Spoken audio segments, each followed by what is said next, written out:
강의 계속합시다.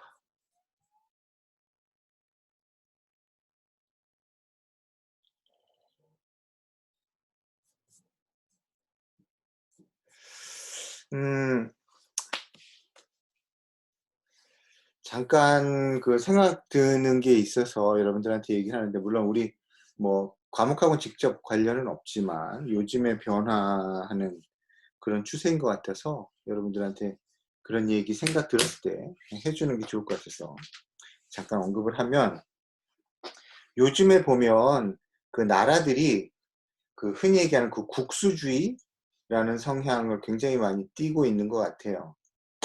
요즘으로 치면은 여러분들 용어로 치면 뭐 국뽕이라고 그러나? 그런 거 국뽕이라고 그러죠? 자기 나라에 대해서 더 치켜 세우고 다른 나라 깎아내리는.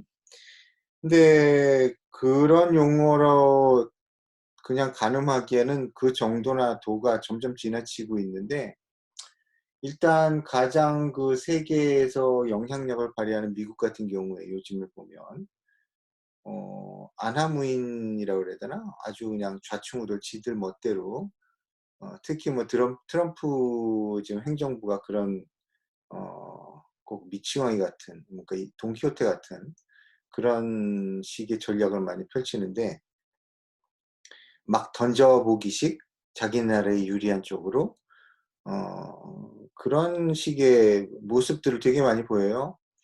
근데 이게 미국만 그런 게 아니라 우리나라도 그렇죠. 우리나라도 요새 보면은 우리가 그 코로나 바이러스에 어떤 다른 나라보다 먼저 슬기롭게 잘 극복했다에 대해서 은근히 굉장히 많이 그 자화자찬을 하고 있는, 그걸 뭐 자화자찬이라고 그러면 또 욕할 사람도 있겠지만, 어떤 시각에서 보면은 그렇게 볼 수도 있고요.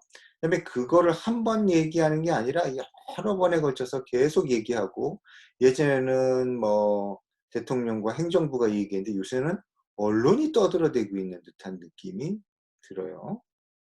그리고 또 거기에 더 나아가서 우리가 요번에 잘했으니까 포스트 코로나라고 해서 이 코로나가 끝나는 세계에서 주도권을 가져야 된다, 뭐 이런 식의 이야기. 이것도 굉장히 좀 국수적인, 그러니까 우리나라 국가에 대한 뭔가 그런 얘기로 흘러가는 것 같고, 그다음에 유럽이라든지 다른 선진국들도 보면 점점 그 이 코로나 때문에 그런지 몰라도 이런 그 전염병 이런 것들을 맞이하면서 다른 나라 사정을 봐줄 거 없다, 우리가 우선이다, 이런 식의 사고방식이 점점 더 우세하고 있는 것 같아요. 그래서 그런 것들이 아마 앞으로 전 세계의 뭐 경제에 미치는 영향은 상당히 클 거예요. 그래서 그것들을 우리가 눈여겨봐야 되고, 그다음에 광고를 하는 우리로서는 뭐 외국도 중요하지만 우리나라 국내의 흐름이나 사람들의 사고방식도 중요한데, 그런 그 우리 거를 더 자랑스럽게 생각하는 그런 흐름에 편승하는 광고나 이런 문화에 접근하는 방식, 이런 것들이 앞으로 많이 나올 것 같은 생각이 드네요. 자, 어쨌든 그거 뭐 지나가면서 갑자기 든 얘기라서 넘어가겠습니다. 자, 그러면은 이제 다시 화면으로 넘어가서 봅시다.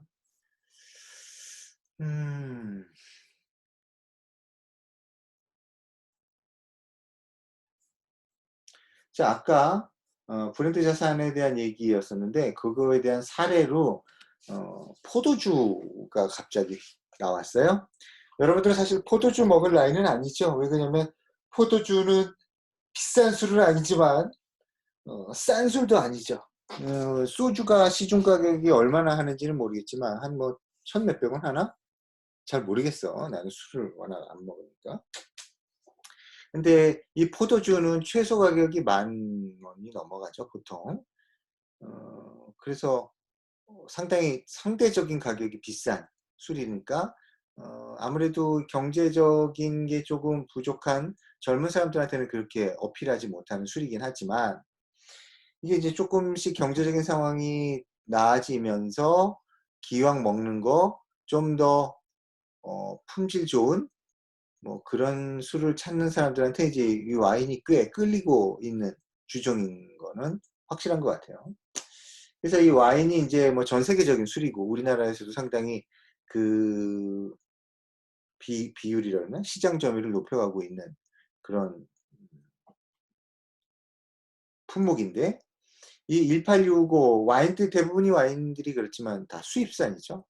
국내에서 와인을 만들기에는 국내 이제 이런 기후 조건이라는 게 잘 안 맞고, 그 다음에 아무래도 우리도 그렇잖아. 우리가 보통 그 와인 먹는 사람들이 이제 유럽산, 뭐 프랑스, 독일, 그다음에 뭐 미국산, 칠레, 뭐 요 정도를 알아주죠. 뭐 이탈리아. 그리고 나머지 데서 나오는 건 이제 흔히 얘기하는 뭐 시체말로 듣보잡이라고 그러는데, 우리나라에서 와인을 만들어 봐야 누가 사주겠어요? 어쨌거나 이 수입산의 제품들이 서로 경쟁하는 시장인데, 여기서 지금 예를 들고 있는 이 1865라는 이 와인은 여기서 이제 1865가 브랜드인 거죠. 이 1865라는 이름 때문에, 이 브랜드 때문에 한국 시장에서 히트쳤던 그런 사례예요. 자, 그 옆에 써 있는 것처럼 사람들은 이 1865라는 숫자를 그냥 단순하게 1865년이라고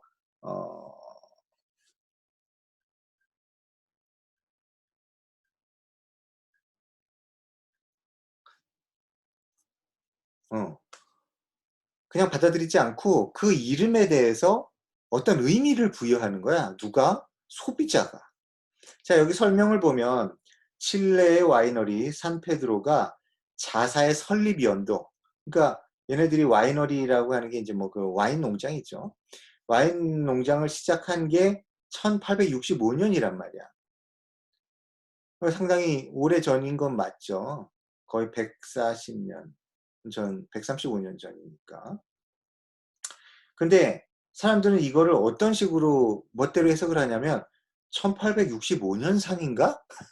말도 안 되지만 이제 그렇게도 헷갈릴 수 있고, 그게 이제 너무 말이 안 되잖아. 빈티지 와인이라고 그래가지고 수십 년 묵은 와인들이 있고 그 가격이 뭐 병당 뭐 몇백만 원 하는 것도 있지만 그런 건 극히 이례적인 거고요. 일반적인 와인은요, 몇 년 보관하면 썩어. 와인은 그 지하에다가 보관해주면 오래 가는데요. 그거는 처음에 만들 때부터 오래 보관할 수 있는 제조 방법으로 만든 와인만 오래 가는 거야. 그리고 일반적인 와인은 얼른 담가서 익기 시작하면 병에다 집어넣고 전 세계에다 팔아버려. 그 끝이야. 그래서 오래 가봐야 2, 3년 가기가 어려워요. 그것도 이제 뭐 그 일정한 온도에 잘 유지해야 되고요. 그 다음에 일단 병에다 집어넣으면 숙성은 끝난다. 왜? 병은 반응을 유도하지 않아. 그 뭐 오크통 같은 나무통에 집어넣어야 그 속에서 이제 유기적으로 숙성이 되는데, 그러니까 병에다 집어넣으면 아무리 오래 지나도 맛이 더 깊어지거나 이런 일은 없다. 단지 나중에 먹으려고 아껴두는, 보관한다는 측면밖에 안 돼요. 그러니까 이 130년, 이건 말도 안 되는 얘기죠. 자, 그러니까 사람들이 이 숫자에다가 다른 의미를 부여하는 거야. 상상력도 풍부하죠. 그래서 여기 보면 18세부터 65세까지 마실 수 있다 라는 그런 얘기. 그 다음에 또 뭐가 있냐면 이 와인은 서민층은 잘 못 먹죠. 비싸잖아. 많이 먹고 싶은데 비싸니까. 그러니까 어느 정도 경제력이 있는 사람들인데, 그 경제력이 있는 사람들이 되게 뭐를 하냐면 골프를 치는 거야. 그래서 골프가 보통 18홀이잖아요. 18홀. 그래서 잘 치는 사람은 이제 싱글이라고 해가지고 보기를 안 하는, 뭐 이런 거 룰까지 설명할 필요는 없지만, 어쨌든 아주 잘 치는 사람은 72타 이내에 치면 엄청 잘 치는 거라고, 그죠?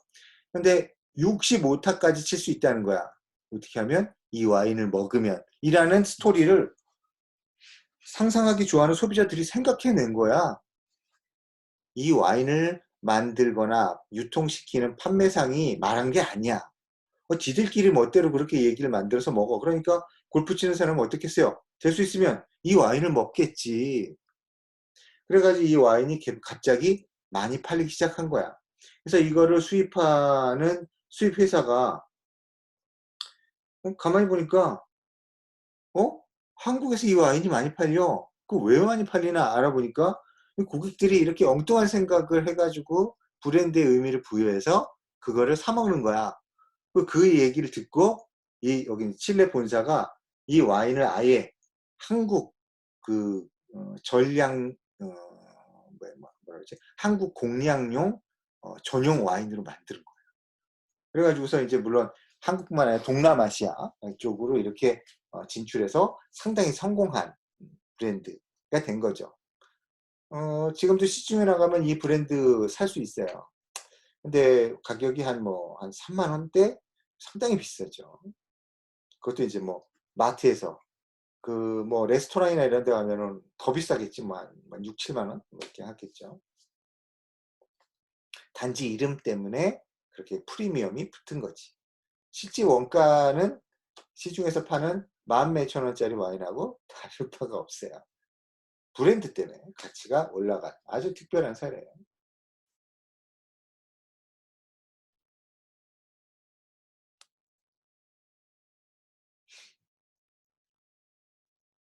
그래서 심지어는 여기 나오는 것처럼 이렇게 아예 병을 집어넣는 케이스까지 골프백처럼 만들어 갖고 이건 또 스페셜 버전이겠지. 더 비싸게 팔아먹겠지. 그런 식으로 이제 해가지고 성공한 거죠.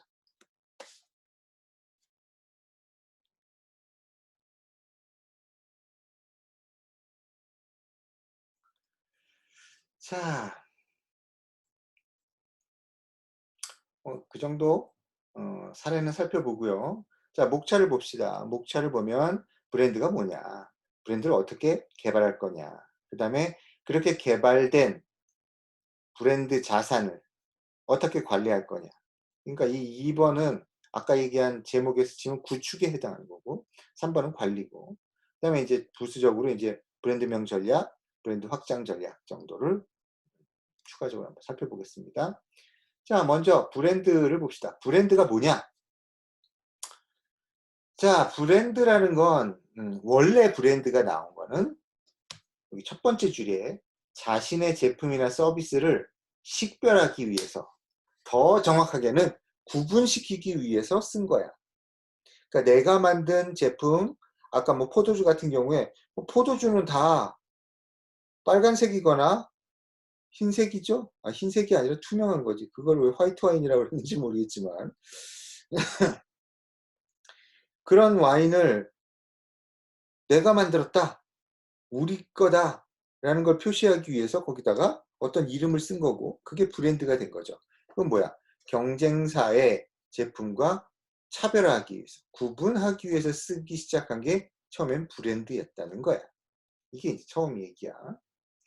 그렇게 해서 이제 그걸 사용하기 위해서, 그렇게 하기 위해서 상표명이나 로고, 심벌, 슬로건, 패키지 이런 것들, 유형적으로 눈에 보이는 것들을 활용을 해서 브랜드를 사용했다는 거지. 근데 세 번째 줄, 이렇게 시작한 브랜드가 결국엔 단순한 제품의 표시, 이거 우리 거야, 남의 거야 라고 하는 그 표시를 넘어서서 소비자에게 하나의 상징이 되고, 나는 벤츠 탄다, 너는 국산 타냐, 이런 식의 상징성이 되고 심리적 의미도 부여하는 거죠.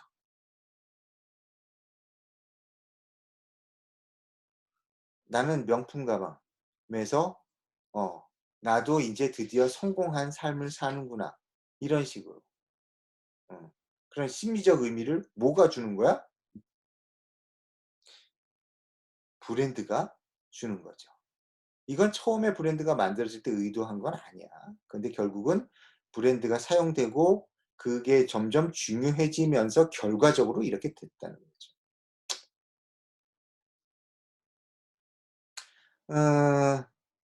비싼 명품을 사용한다고 해서 비난받을 이유, 비난할 이유는 없어요. 왜냐면 그것도 상품이니까. 그리고 그걸 살 수 있는 사람이 사는 거니까. 근데 이제 사람들이 비아냥거리는 건 뭐냐면 그걸 살 수 있는 여유도 안 되는데 그런 부류에 속하는 것처럼 보이려고 무리해서 그런 제품에 접근을 하는 사람들을 이제 비아냥거리는 거죠. 한심하다고. 한심한 사람들이에요. 그렇지만 여유가 돼서 그런 제품을 사는 건 결국은 그것도 하나의 시장이고 상품이니까 그게 거래가 되면 또 많은 부가적인 가치를 일으키는 거니까 그 자체가 나쁜 건 아니죠. 우리가 나중에 그런 회사에 근무할 수도 있고 그런 제품을 팔 수도 있는 거니까. 제품 자체는 문제가 없죠. 문제는 그 제품을 사려고 하는 사람들, 이용하려고 하는 사람들 일부가 문제가 있어요. 그건 뭐 명품 아니라 어떤 것도 가능합니다. 자, 그러면 이제 그 브랜드에 대한 얘기는 브랜드 자체의 의미는 이제 그 정도 했고 그 다음에 이제 나오는 게 브랜드라고 하는 아까 이제 자산, 가치가 형성이 되면 자산이라고 한다고 하는데 이 브랜드 자산이 되려면 브랜드가 충분히 가치 있는 대상이 되려면 어떻게 해야 되는가에 대한 형성 과정을 여기 이제 그림으로 보여주고 있어요. 상당히 잘 정리되어 있는 거야. 여기 보면 브랜드 자산 맨 왼쪽에 있는 거죠. 브랜드 자산은 브랜드 지식에서 온다. 근데 브랜드 지식 넘어가도 돼요. 제일 중요한 게 그 다음 거야. 이거야 이거. 브랜드 인지도, 브랜드 연상, 유형이야. 뭐 이거 단어를 좀 단어가 다를 수 있는데 보통 표준적인 용어를 쓰면 브랜드 인지도와 브랜드 이미지라고 보통 표현을 해요. 인지도, 이미지. 이 두 가지가 합쳐져서 뭘 만들어? 브랜드 자산을 만들어. 자, 먼저 브랜드 인지도를 봅시다. 브랜드 인지도가 뭐냐면 그 브랜드를 아는가에 대한 얘기야. 아는가. 그 뒤에 자세한 설명이 없죠? 없어. 그래서 여기서 설명을 해야 돼. 아느냐 모르느냐라는 거야. 그러니까 예를 들어서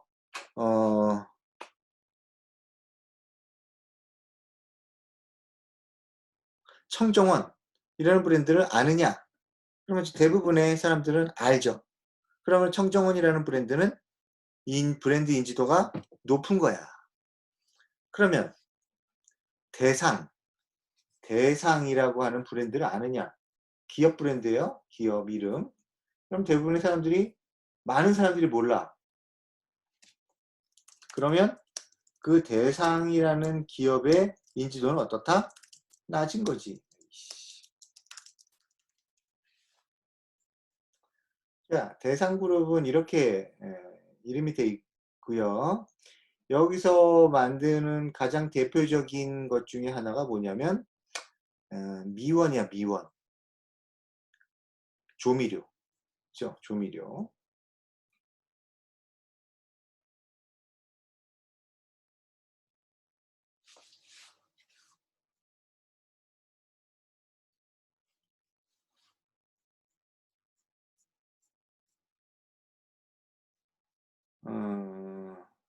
우리는 잘 모르지만 엄청 많은 제품, 기업들이 들어가 있죠. 그래서 아마 이 임세령인가? 이 사람이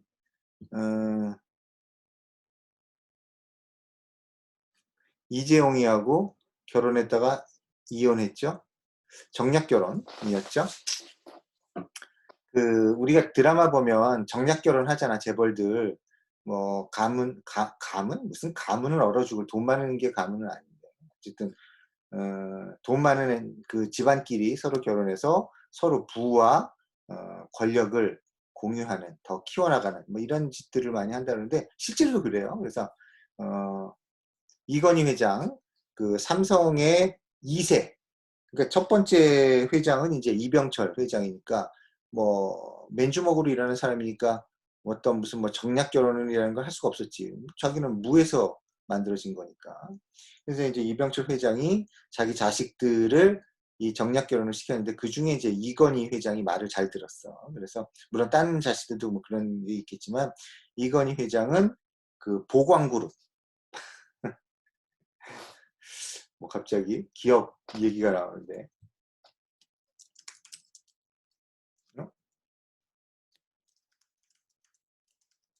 보광그룹과 합쳐졌죠. 이 보광그룹은 어떤 회사냐, 어떤 그룹이냐면 일단 이거 보광그룹 얘기가 나오는데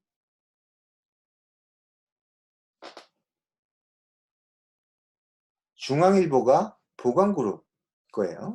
중앙일보. 여긴 중앙일보 안 나오네. 그리고 이제 피닉스 알죠? 그 저기 스키장 피닉스도 얘네들의 이제 부동산 투자의 결과로 나온 거고요. 패밀리마트도 보관 거고 뭐 이런 식으로 돼 있어요. 자, 그래서 이 그 무엇이냐 중앙일보를 그러니까 원래 삼성의 이병철 회장이 그 동양방송이라는 거 오늘날의 그 지금으로 보면 KBS 2 7채널을 처음에 만든 게 이제 동양방송 이건희 회장이 만들었어요. 그랬는데 이 그 당시에 박정희가 이 돈 있는 놈들이 언론까지 장악하면 나중에 다루기가 힘들어질 거다. 그래서 언론 통제를 시작하면서 주요 그룹들이 갖고 있는 언론사를 다 빼앗았어. 그래서 그 동양방송을 빼앗아 가지고 KBS2로 만든 거야.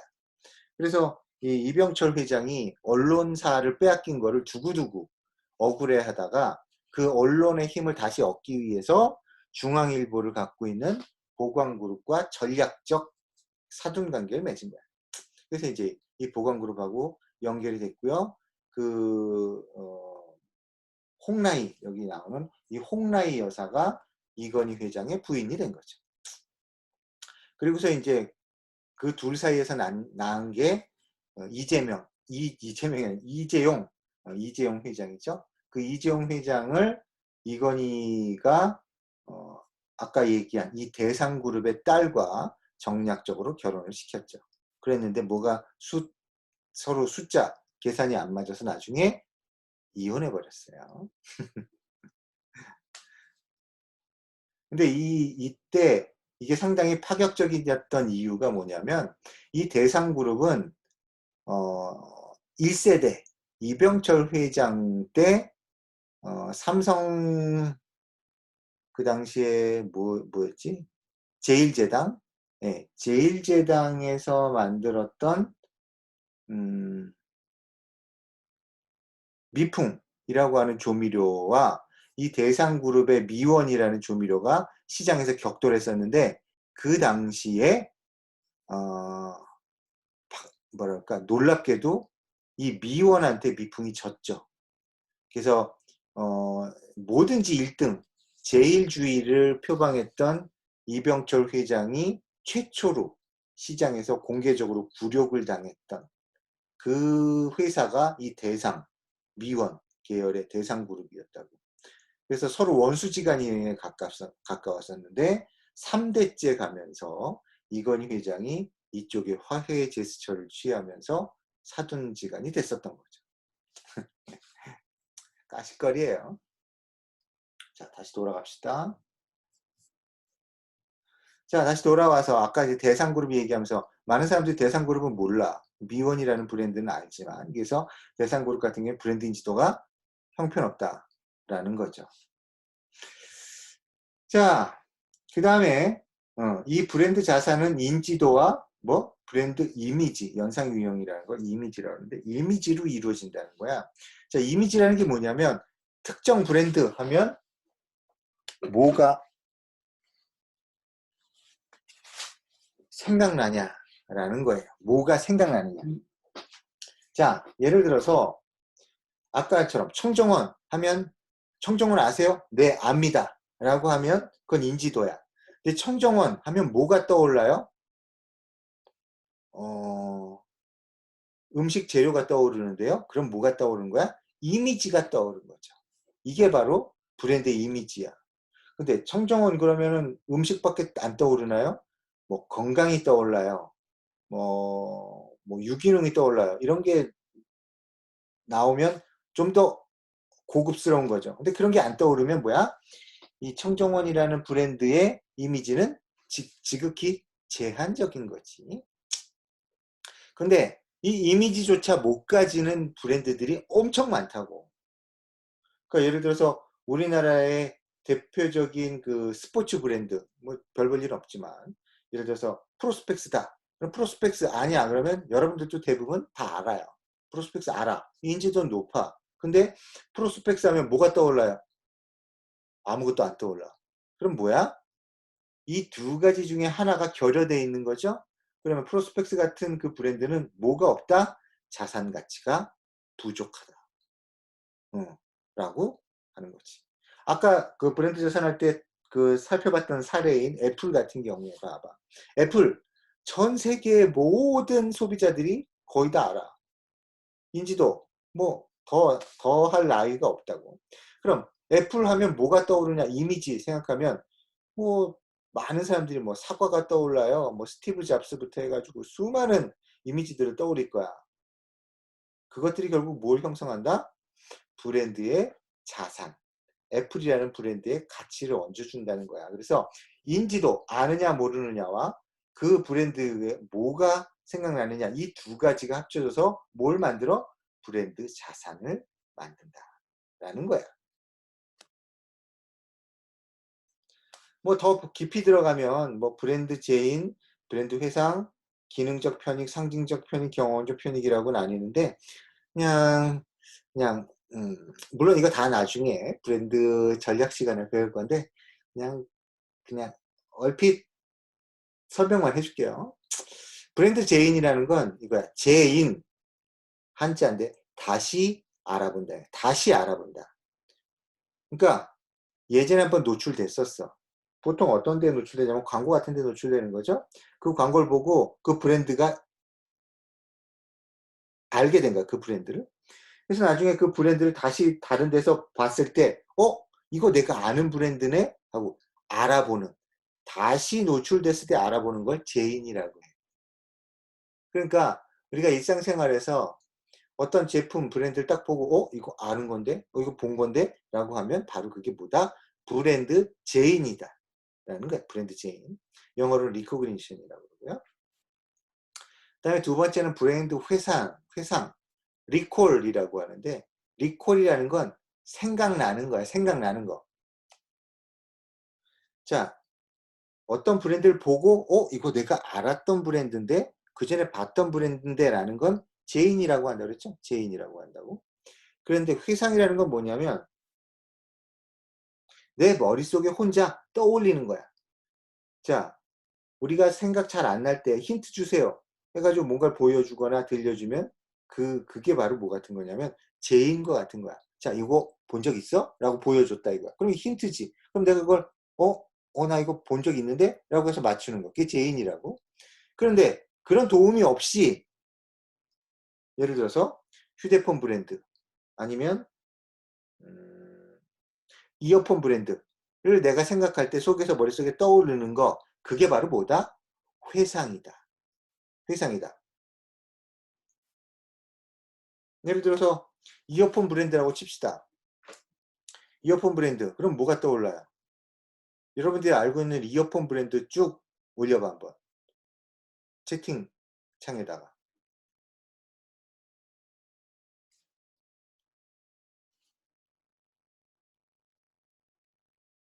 아이팟은 당연히 나올 거고 애플. 그 다음에 삼성에서 나오는 그 이어폰 브랜드가 뭐죠? 채팅창에 반응이 없다. 버즈죠, 버즈. 버즈. 그 다음에 여러분들이 알고 있는 이어폰 브랜드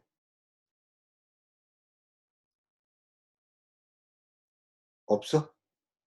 QCY 가장 저렴한 거. 저렴하면서도 좋은 거. 가성비. 소니, 아이리버도 있고요. 그 다음에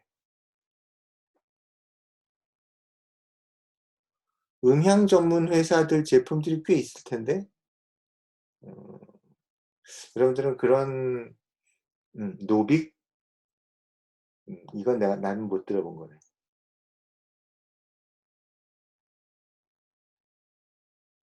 여기 한번 볼까? 그러니까 실제로 보면 여러분들이 이제 이거에 대한 소비자잖아. 근데 의외로 이 소비자들이 해당되는 쪽의 제품 브랜드를 많이 몰라.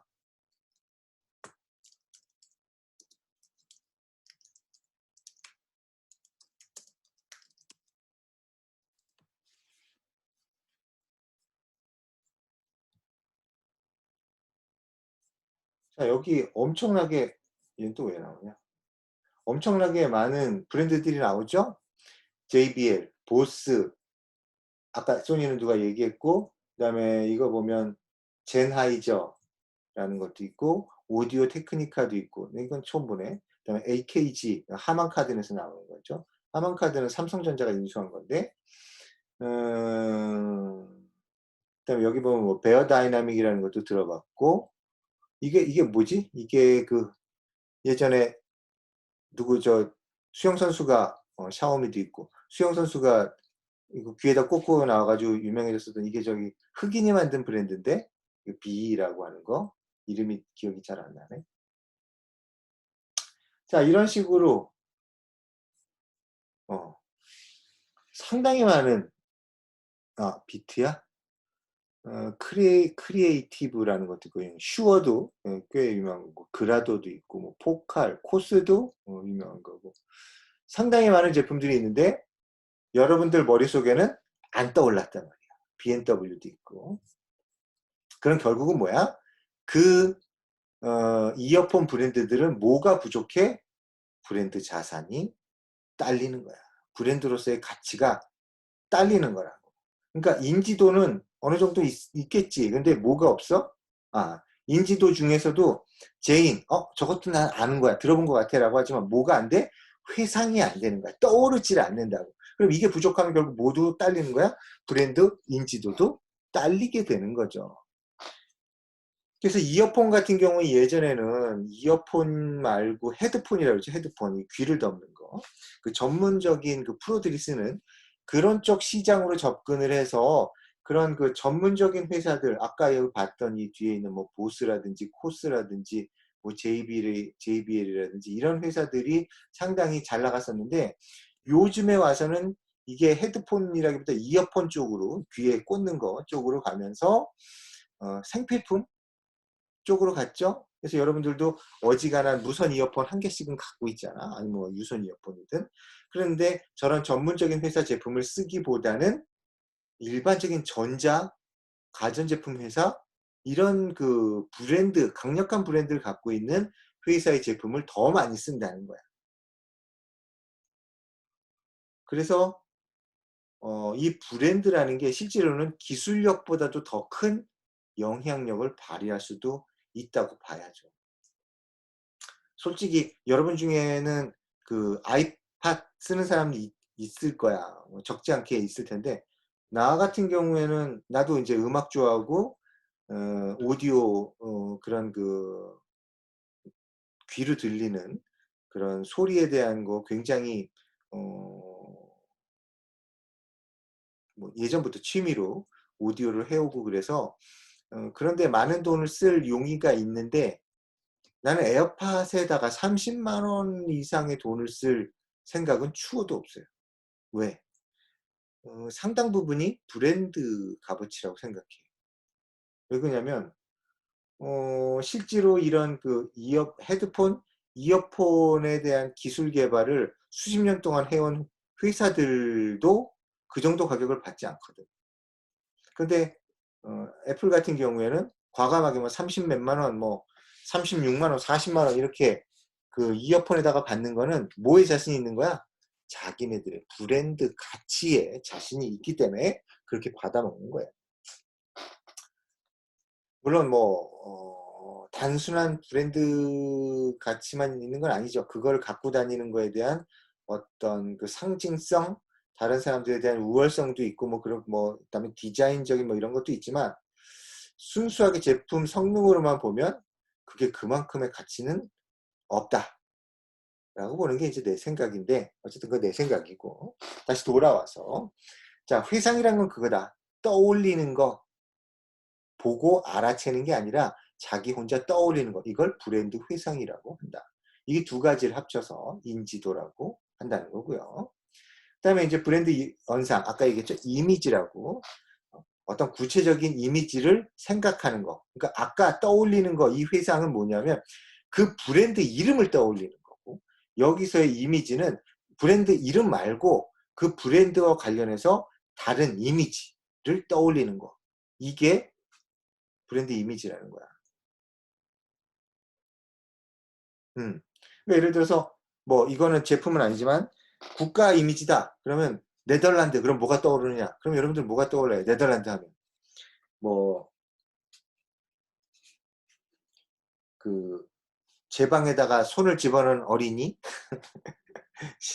뭐 그런 거 아니면 뭐 풍차 이런 게 떠오르나? 나 같은 경우에는 나도 예전에는 그랬었는데 네덜란드를 한번 여행을 해봤었는데 거기를 여행하면서 완전히 생각이 바뀌었어. 그게 무슨 말이냐면 네덜란드는 마리화나 마리화나를 그 불법이라고 하지 않는 나라 중에 하나예요. 마리화나가 뭔지 알죠? 그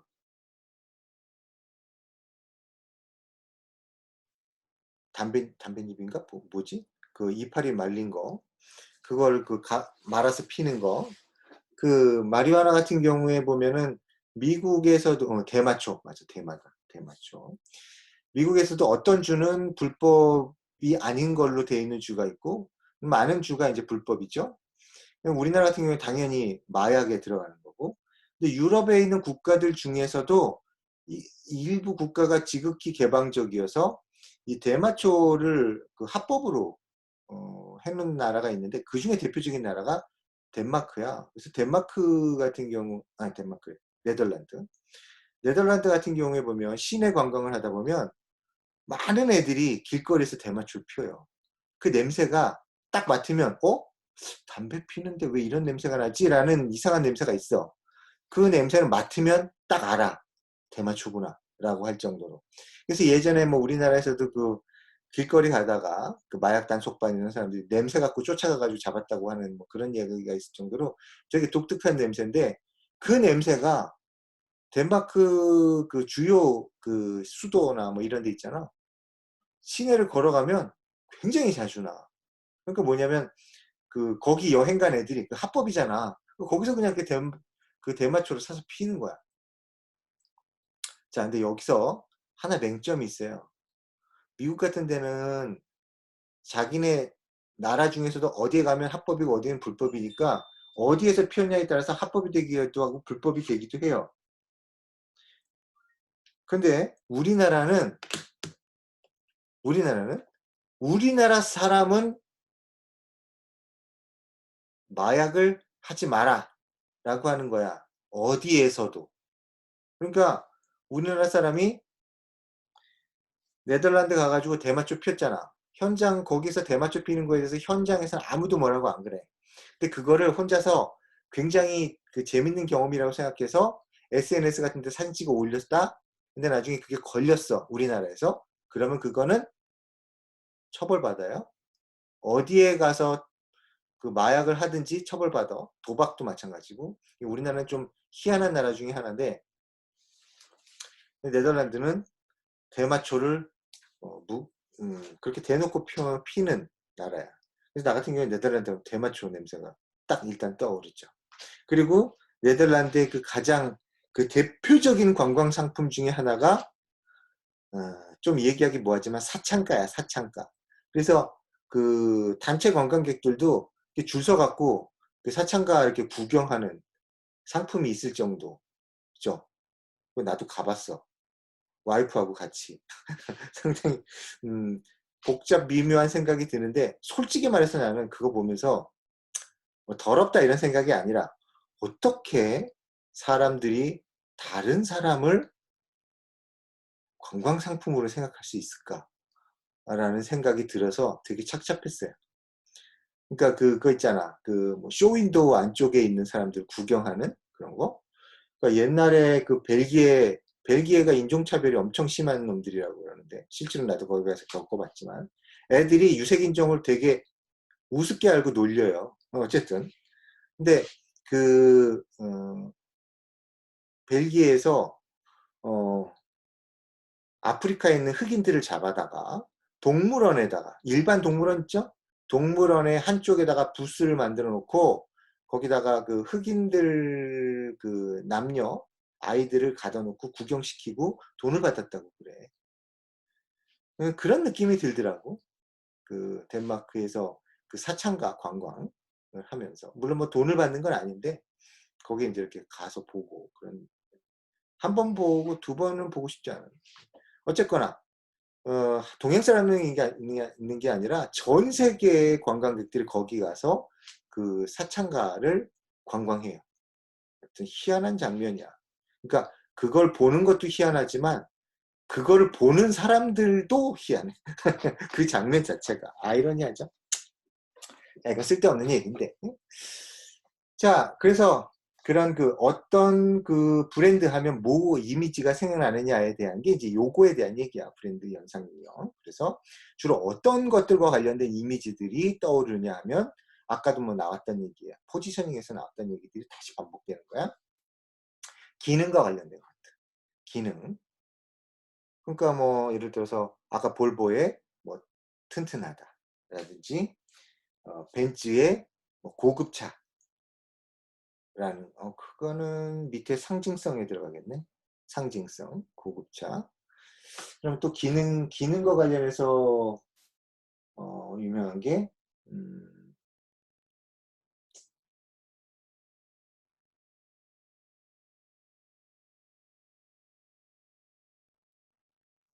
음,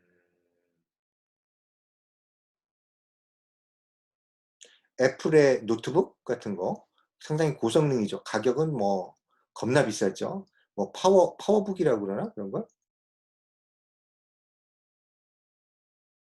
어쨌든 그 뭐 그런 것들 이런 것들이 이제 기능과 관련된 거죠.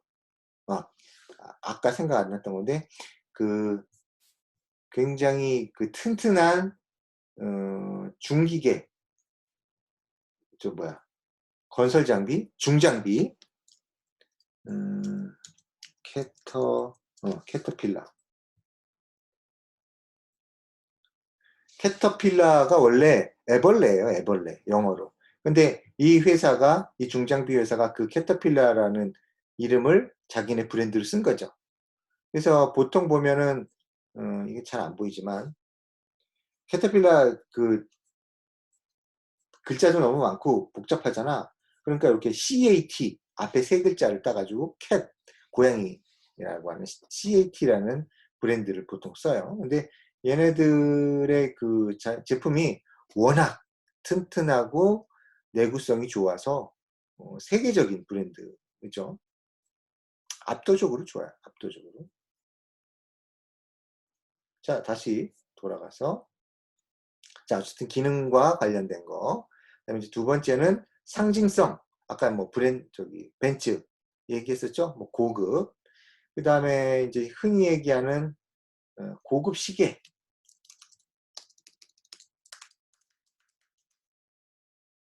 시계 브랜드라고 칩시다. 고급 시계 브랜드. 하면은 이제 여기 보면 어, 이거 아닌데.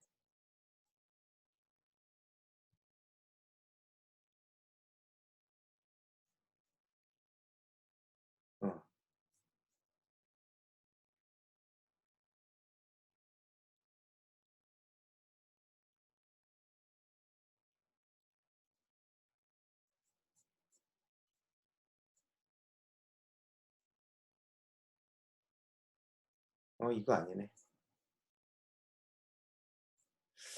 이 시계 그 브랜드 등급에 대해서 매겨 놓은 게 있는데 이거 이런 거 같으네. 자, 뭐 이런 액세서리 좋아하는 사람들은 이미 알고 있을 텐데 많은 사람들이 얘 좀 가만 있어봐.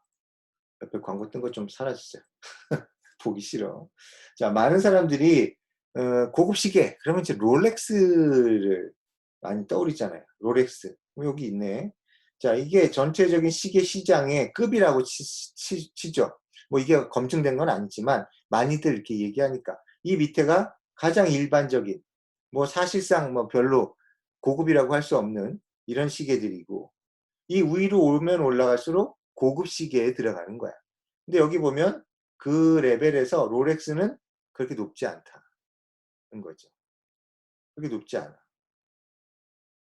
그러니까 롤렉스 찬다고 최고급 시계를 찬다고 할 수 없죠.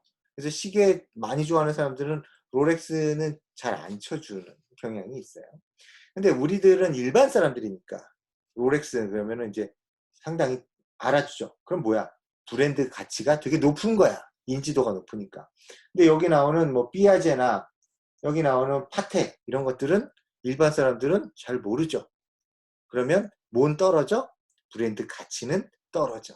그렇지만 실제로 시계 시장에서의 위상은 롤렉스를 비교할 바가 안 되죠. 엄청나게 비싼 파텍 같은 경우에 보통 시계 하나에 뭐 억 단위로 나가는 것들이죠.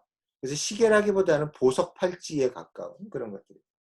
뭐 삐아제 이런 것도 그렇고. 그래서 되게 이것들은 이제 그 유럽에 특히 뭐 스위스에 있는 시계들 회사들이죠. 우리가 이제 보통 알고 있는 태그 호이어, 뭐 브라이틀링, 루이비통 이거는 뭐 복합적인 브랜드고, 뭐 샤넬도 그렇고, 후볼트 이런 것들이 다 고만고만한 까르띠에도 그렇고 고만고만한 시계고요.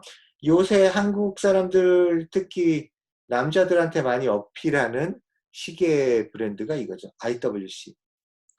나도 이 시계를 어디서 봤냐면 어떤 자동차 카다로그에서 봤어. 카다로그에 이제 운전대를 잡고 있는 손목인데, 손목에 시계가 차져 있는데, 되게 멋있는 거야.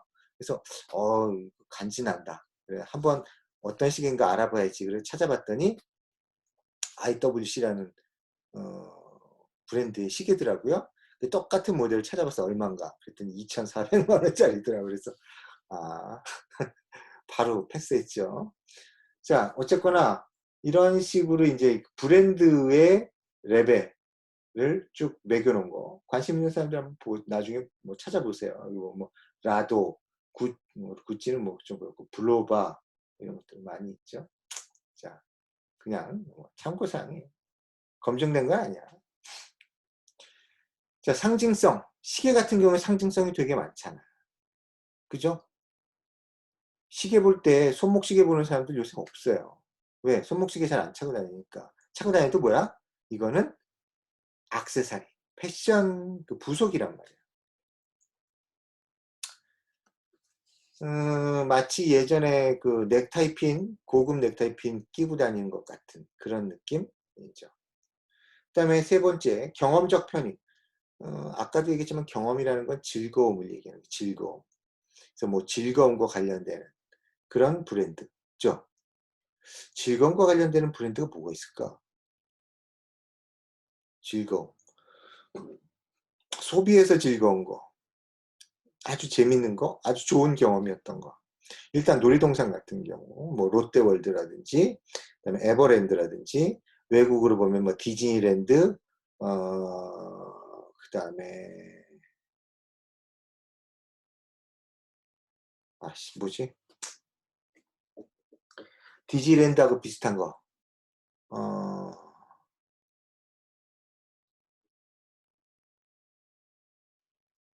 무슨 스튜디오? 갑자기 생각이 안 나. 유니버설 스튜디오. 맞죠? 유니버설 스튜디오. 유니버설 스튜디오 같은 경우에도 디즈니랜드 못지않게 재밌다고 그러죠. 현재 우리나라에는 유니버설 스튜디오나 디즈니랜드가 없죠. 중국에 들어올 거라는 소문은 예전부터 있었는데 안 들어갔죠. 왜? 중국 애들하고의 그 뭔가 그게 잘 안 풀리는 거야. 그리고는 현재 한국에서 제일 가까운 디즈니랜드가 도쿄 디즈니랜드가 있고요. 그 다음에 오사카인가? 오사카에 이 유니버설 스튜디오가 있죠.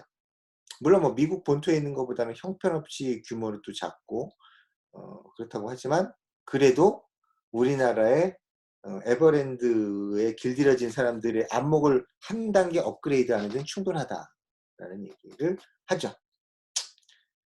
근데 요즘에 이제 일본 관광 이제 시들해져서 조금 권하기는 그래요. 그리고 이제 미국에서의 그 디즈니랜드나 유니버설 스튜디오는 그 있는 주가 어디지? 그 밑에 있는 미국 남부 오른쪽에 꼬리처럼 달려있는 또 이름이 갑자기 생각 안 나네. 그 주에 갈 때만 접근할 수 있죠. 캘리포니아는 서부고 동부 맨 밑에 있는 거. 꼬랑지처럼 달려있는 거. 마이애미가 있는. 그렇지. 올란도는 거기 있는 도시고. 갑자기 그 주가 생각 안 나는데 어쨌든 그 올란도 쪽에 있는 그쪽을 가게 되면 필수 꼭 가야 되는 그런 장소죠. 그래서 그 뭐라 그러지? 어뮤즈먼트 파크, 놀이공원이라는 개념을 완전히 새로 업그레이드 해줄 수 있는 새로운 경험이라고 하죠. 어쨌거나 그런 그 즐거움을 줄 수 있는 거, 이런 그 장소적인 서비스 말고 또 이제 어떤 게 있냐면 음료수 같은 거, 코카콜라 같은 거, 이런 음료수 먹으면 어때? 맛있잖아, 즐겁잖아, 그죠? 그래서 이제 그런 것들이 이제 즐거움을 주는 거죠. 이 옆에 있는 그림도 나와 있는 것처럼. 자, 그래서 다시 돌아와서 브랜드 자산이라는 건 이 두 가지로 이루어진다. 브랜드 인지도와 브랜드 이미지로. 자, 여기서 내가 여러분들한테 쉽게 얘기할 수 있는 게 뭐냐면 브랜드를 자산적 가치로 구축한다는 건 결국 뭐다? 그 브랜드를 사람들한테 알리는 거고요. 그다음에 그 브랜드 하면 어떤 구체적인 우리가 원하는 이미지면 더 좋은데 그런 구체적인 이미지가 떠오르게 만들면 결국 뭐가 된다? 브랜드 자산이 된다. 그러니까 이게 뭐라고? 브랜드를 구축하는 거야. 그리고 브랜드를 관리하는 건 뭐야? 이 인지도가 떨어지지 않게 잘 유지하는 거. 그다음에 어떤 브랜드에 대한 이미지가 하나가 아니라 여러 가지 복합적으로 잘 생각나도록 촉진 전략, 마케팅의 그런 믹스 전략을 잘 구사하는 것. 그게 결국 또 관리라는 거야. 그래서 이 핵심적인 걸 놓치면 브랜드 그럼 사람들이 멍해져요. 왜? 브랜드 그러면 너무너무 추상적이고 쉽게 접근할 수 없는 전문적인 분야라고 생각을 하는데 물론 그렇긴 하지만 이렇게 명확하게 눈으로 그러니까 그림으로 구조적으로 정의해서 접근할 수 있어. 자, 그다음 넘어갑시다. 브랜드를 어떻게 하느냐? 그러면 처음에 뭘 정해야 돼? 아이덴티티를 정해야 돼. 아이덴티티. 아이덴티티가 영어로 뭐, 시간이 너무 지났네? 언제 이렇게 지났어? 어쨌든 4시까지 하고 쉽시다. 아이덴티티는 뭐냐면 정체성이야, 정체성. 정체성. 정체성이 뭐야? 쉽게 얘기해서 어떤 명확한 정체야, 정체. 그러니까 사람으로 치면 저놈은 뭐 성격이 불같아. 저놈은 굉장히 내성적이야. 저놈은 뭐 아주 뭐 예리해. 뭐 이런 식으로 딱 규정하잖아. 브랜드도 그런 거지. 저 브랜드는 뭐 상당히 뭐 최첨단이야. 저 브랜드는 굉장히 유행을 잘 따라가. 뭐 이런 식의 어떤 정체성을 가지고 있어야 되는데 그 정체성을 사람은 태어나면은 개성이 생겨나잖아요. 그죠? 나는 앞으로 난 똑똑한 사람, 스마트한, 현명한, 서로 안 맞는다. 스마트한 사람으로 살아갈 거야. 이렇게 한다고 그렇게 되는 거 아니잖아. 타고나는 거라고. 근데 브랜드는 타고나는 게 없어. 왜? 자연에서 만들어지는 게 아니니까. 인공적으로 기업이나 사람에 의해서 만들어지는 거잖아. 어떻게 규정되는 거라고. 그러니까 이 아이덴티티, 사람을 치면 개성에 해당하는 건데, 이 성격을, 정체성을 부여하는 거야. 이 브랜드는 이런 쪽으로 가자라는 쪽으로. 그래서 이 아이덴티티를 정해야 된다고. 근데 그 아이덴티티를 뭐를 기준으로 해서 정하냐면 여기 밑에 있는 것처럼 기능과 관련시킬 건지 아니면 이 위에 있는 거 똑같은 거야. 이거 상징성, 경험성, 이걸 조금 말을 바꾼 건데, 이거 상징성, 이미지, 어떤 상징성에다 맞출 거냐, 아니면 어떤 즐거움 이런 거에 맞출 거냐, 이런 걸 이제 복합적으로 짬뽕해서 뭘 정하는 거야? 정체성을 정하는 거야. 그렇게 해서 그 다음 과정으로 이제 확장된 아이덴티티라는 거를 정하는 건데, 그거는 잠깐 쉬었다가 합시다. 왜 이렇게 내가 그 시간 지나는지도 모르고 나갔을까? 아, 머리 잘 생각 안 나면서 멍해져서 그런가 보다. 자, 그러면 지금 4시니까 좀 쉬고 4시 10분에 다시 봅시다.